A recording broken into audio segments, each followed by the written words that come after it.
নবীজি ওনার রওজার মধ্যে, ওনার কবরের মধ্যে জিন্দা, আমার মতো আর আপনার মতো মরা মানুষের মতো মুর্দা না।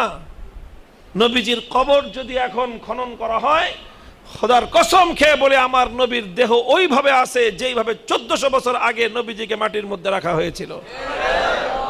নবীজির কাফনের কাপড়টাও ঠিক ওইভাবে পাওয়া যাবে, এক চুল পরিমাণ কাফনের কাপড়ের মধ্যে কোনো ক্ষতি হয় নাই। নবীজির কাফনের কাপড় পুরাতন হয় নাই।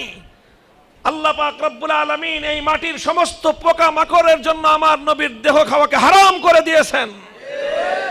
আমার নবী সেখানে জিন্দা শুয়ে আছে। কেউ যদি নবীর রওজার পাশে দাঁড়িয়ে নবীজিকে সালাম দেয়, আমার নবী সেই সালাম শুনতে পান। আমার নবী সেই সালাম শুনতে পান, সেই সালাম শুনে নিজে জবাব দেন। আর সারা দুনিয়া থেকে যত উম্মত নবীর উপর দুরূদ পড়ে, আল্লাহর পক্ষ থেকে একদল ফেরেশতা নিয়োজিত আছে, তারা সেই দুরূদগুলো নিয়ে